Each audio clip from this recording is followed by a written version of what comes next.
मीरा कहती है, सावन भी उमग्यो मेरा मनवा, भनक सुनी हरियावन की, उमड़ घुमड़ चहु दिशे से आए, उमड़ घुमड़ चहु दिस से आए, दामन दमन कर लावन की, नन्नी नन्नी बुंदिया मेहा बरसे शीतल पवन सुहावन की, मीरा के प्रभु गिरधर नागर आनंद मंगल गावन की, आनंद मंगल गावन की। तो मीरा कहती है, हरि के आने की मुझे भनक सुनाई पड़ रही है, इतना ही काफी, बस इतना ही काफी हो गया। अभी दिखाई भी नहीं पड़ रहा है वो हरि, अभी तो उसकी पदचाप सुनाई पड़ रही है दूर से, लेकिन बादल उमड़ घुमड़ कर आ रहे हैं, उसकी आवाज आने लगी है, इतना ही काफी है।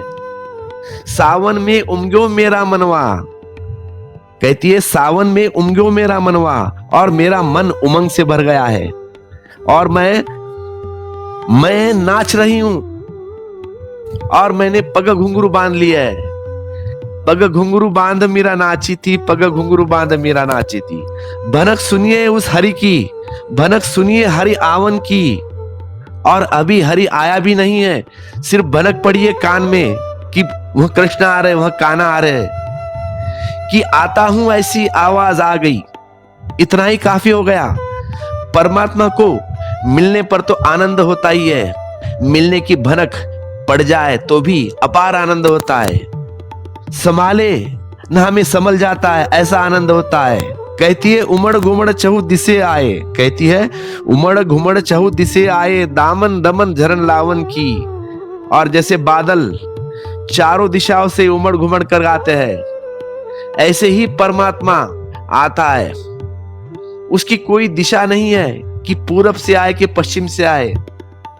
हिंदू पूरब की तरफ सिर करके झुकते हैं, मुसलमान पश्चिम की तरफ सिर करके झुकते हैं। परमात्मा की दिशा कोई नहीं है, तुम जहां भी सिर झुकाओ उसी को झुकते हो, क्योंकि जब सारी दिशाओं में वहां है तो सब दिशाएं उसकी है। तो गुरु नानक के जीवन में एक कहानी मैं आपको बताता हूं। वे गए हैं काबा और सो गए एक रात पैर करके काबा की तरफ। तो वहां के जो पुजारी है नाराज हो गए। मौलवी, लाख लोगों ने कहे कि हम मूर्ति नहीं पूजते,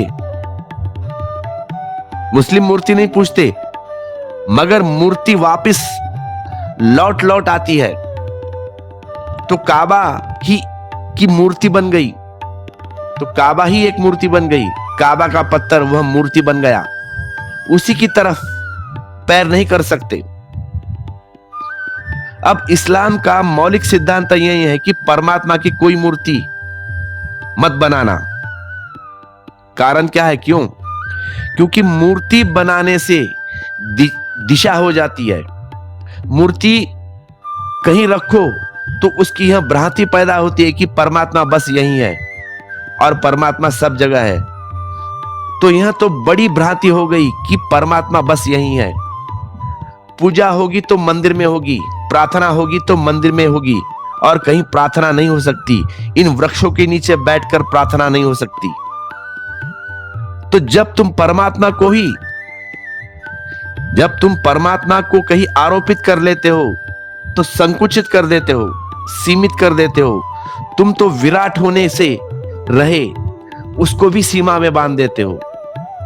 होना तो यह था कि तुम भी सीमा तोड़कर विराट हो जाओ। तुम भी सीमा तोड़कर विराट होते, तुम भी सीमा से बाहर आकर असीम में उड़ते। तुमने उल्टा किया, तुमने परमात्मा को असीम था उसको भी सीमा में बांध लिया। तुम परमात्मा जैसे हो तो क्रांति घटती है। तुमने उल्टा किया, परमात्मा को अपने जैसे बना लिया। बाइबल कहती है कि परमात्मा ने आदमी को अपनी शक्ल में बनाया है। वह बात गलत है। आदमी ने परमात्मा को अपनी शक्ल में बना लिया है, इसलिए मूर्तियां खड़ी हो गई। तो इस्लाम का मौलिक सिद्धांत है कि मूर्ति मत बनाना, मगर बात रुकती नहीं, बनी जाती है मूर्ति। आदमी ऐसा मूड है कि मूर्ति बिना बनाए रुक ही नहीं सकता, रह नहीं सकता। सिर्फ परम भक्ति को जिसने जाना है वह मूर्ति बनाने से बचे तो बचे।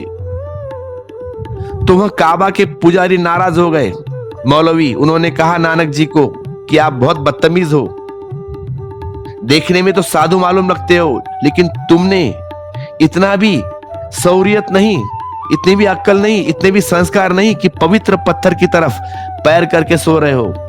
परमात्मा के मंदिर की तरफ पैर करके कैसे सोया जा सकता है? तो नानक जी क्या कहते हैं? गुरु नानक जी, ठीक कहा आपने, ठीक कहा, मेरे पैर तो तुम वहां कर दो जहां परमात्मा ना हो। नानक जी ठीक, आपका ठीक, ओके, तो मेरे पैर वहां कर दो जहां परमात्मा ना हो। अब ये मौलवी मुश्किल में पड़ गए, लेकिन पुजारियों ने जैसी मूड तो खोजने कठिन है। कहानी यहां तक कहती है कि उन्होंने कोशिश की कि नानक के पैर उन्होंने दूसरी दिशा में करने चाहे, लेकिन जहां जहां उन्होंने नानक के पैर, गुरु नानक जी के पैर किए, काबा उसी तरफ सरक गया। यह बात शायद हुई या ना हुई उसमें मैं जाना नहीं चाहता, जहां तक तो नहीं हुई होगी, लेकिन इससे पीछे अर्थ गहरा है। ये इस तरह की कहानियां इसलिए नहीं है, इस तरह की कहानियां पुराण में है, और पुराण इतिहास का बहुत मूल्यवान है। इतिहास तो कूड़ा करकट का हिसाब है, लेकिन पुराण शाश्वत की दृष्टि है। अब तुम यह जिद मत करना जैसे कि सिख करते हैं कि सच में ही काबा चारों तरफ हट गया, लेकिन बात बड़ी मूल्यवान है, मूल्य की ही है। गुरु नानक जी के पैर जिस तरफ गए होंगे उसी तरफ पुजारियों को ख्याल आया होगा कि परमात्मा तो यहां भी है। ऐसी कौन सी जगह है जहां परमात्मा नहीं है? यही काबा के हटने का अर्थ है।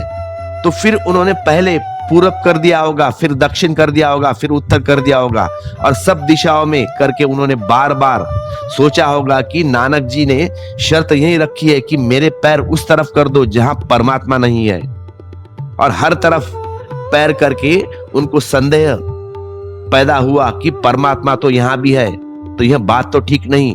तो नानक जी के पैर उस तरफ करने से संभव नहीं जहां परमात्मा ना हो, क्योंकि ऐसी कौन सी जगह है जहां परमात्मा ना हो?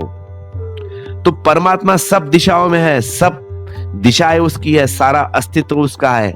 वह अस्तित्व में सब तरफ से डूबा है, हर तरफ से डूबा है। वही पत्थर है, वही नदी है, वही वृक्ष है, वही पशु है, वही पक्षी है, वही चांद तारे है, सब तरफ काबा है। कहां करोगे पैर? तो नानक जी कहते हैं अब तुम ही सोचो, आखिर मुझ गरीब को सोना भी पड़े, कहां सो? अब बताओ मुझे, कहां पैर करूंगा? तो काबा की तरफ करूं कि काबा की तरफ ना करूं? क्या फर्क होता है? पैर तो परमात्मा की तरफ होंगे ही। फिर मैं भी तो उसी के लिए आया हूं ना, मैं भी परमात्मा के लिए आया हूं। फिर पैर के भीतर तो वह भी विराजमान है, तो अड़चन क्या है, नाराजगी क्या है? तो मीरा कहती है उमड़ घुमड़ चहु दिशे आए, वह चारों दिशाओं से आता है, वह सब तरफ से आता है। तुम भर खाली हो जाओ, तुम भर शून्य हो जाओ, तुम भर रिक्त हो जाओ। इसी तरह सावन में बादल आते हैं, और परमात्मा का बादल तभी भागता है जब तुम्हारे भीतर ध्यान का गड्ढा हो, प्रार्थना का गड्ढा हो, जब तुम इतने विरल हो जाओ कि यह पत्थर जैसा सख्त तुम्हारा अहंकार छितर बितर हो जाता है, तब उमड़ घुमड़ चहु दिशे से आए, दामन दमन झरलावन की। खूब बिजली चमकी है, दामन दमक झरलावन की। वो गाना है ना, उमड़ घुमड़ सावन आए, वैसा